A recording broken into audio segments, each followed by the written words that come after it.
To be completely honest, I think it's a little hacky to trot out the old "our video games are cliche." We've heard it all. We know all the usual suspects that are typically brought out to make that argument. And that's exactly why eventually I was convinced this is the right way to look at this game. Because it's not a game that you would think, I certainly wouldn't, as artistic. But after spending some time with Swarm, I think that's the best way to describe it. And I think it's because, like all good art, there are two very interesting things about Swarm. One is that it's definitely greater than the sum of its parts. And two, it really makes you think and feel. So Swarm is basically an arcade VR shooter that is probably best described as Spider-Man with guns. I loved comic books growing up, I loved Spider-Man, so I was hooked right then and there. But everybody was heaping so much praise on this game and complimenting it on basically every facet of its execution that I admit I have a bit of a hipster side to me. When something gets a lot of praise, I sort of lose interest in it. Like, that's why I never watched Game of Thrones. I never watched basically anything that's popular, like be it a band or a game or a show or a movie.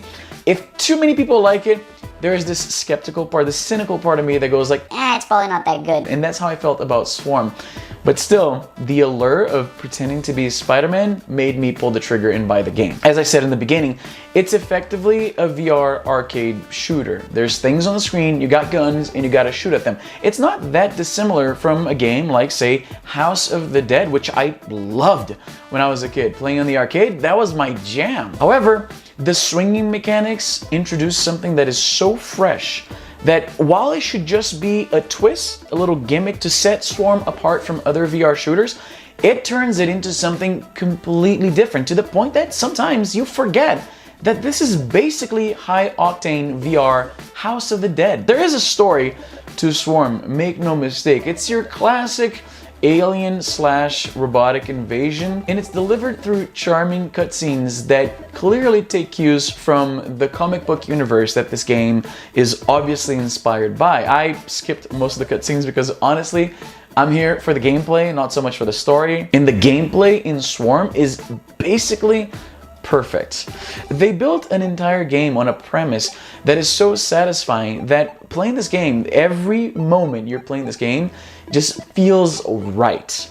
The swinging mechanics, the inertia, the momentum, and the whole learning process of figuring out, okay, I'm going in this direction, at this angle, in this speed. If I hook my chain to this platform, yeah, I guess I should have explained the gameplay a little bit better before I get into saying why it works so well. You have these guns, and you have platforms all over. Aliens show up, and you have to fight them. And the way you get around is by grappling from one platform to the next. And there's the genius. Because the physics and the momentum are so perfect that you can eventually, once you've had a few rounds under your belt, you start to realize how the physics, the mechanics work in the game. And that's, I think, what's masterful about Swarm.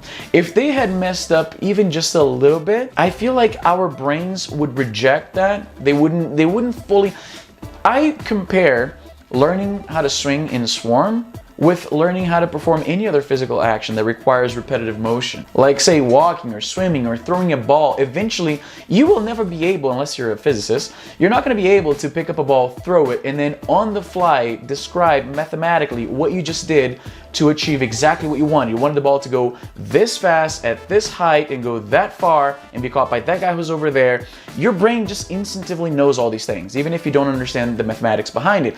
In Swarm, it works much in the same way. Eventually, you start to realize that, okay, if I want to get there, I should swing here and pull at right here and let go right here. And before you know it, you're getting to exactly where you want to go, and it's just as satisfying as, say, sinking a three-pointer. And I feel like the game tickles that same part of your brain that starts to understand the world around you, the mechanics of the world around you, through trial and error. After some time with the game, I was propelling myself to incredible heights and getting so much speed and being able to do exactly what I wanted to get to exactly where I want. And again, because the entire game is built upon the foundation of how fun the grappling is, it's a blast the entire time. I killed my Oculus Quest battery playing it last night. I just plugged it in charged it, and went right back to playing. I found that the game has a pretty decent soundtrack, but listening to my own music while I'm playing it is, to me at least, the fun. Okay, woo! Where's the vaccine at? It's a phenomenal game. I have very little to say in regards to criticism. Oh, by the way, there's a few things I still haven't mentioned. So you got your guns, but a shooter is only as much fun as the power-ups. So you have a lot of different power-ups, from bazookas to grenade launchers to lasers. They're not as plentiful in the game, but I actually like that because you really appreciate when you do pick up these power-ups. Also, the level design isn't as varied as I would have liked.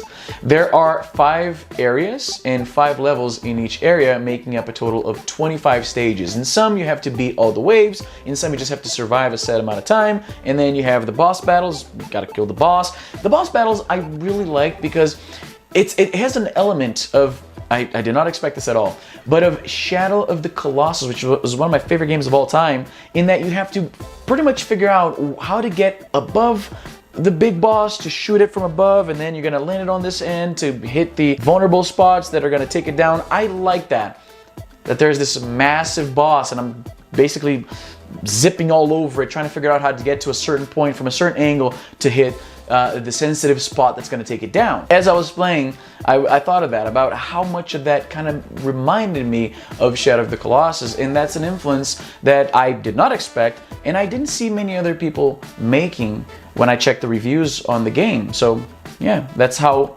And again, this is why this game feels like art to me, because like I said, definitely greater than the sum of its parts. If you told me that a game about swinging from grappling hooks, which I've always liked grapple mechanics in any game. Remember Worms, the old artillery shooter game? Worms 2 introduced a ninja rope, and I would love to just be swinging with my worm from way, like, all over the map. I've always liked the swing. I've always liked Spider-Man games because of the swinging mechanics, so I already knew this is something I liked. I didn't think that swinging and shooting would go together that well.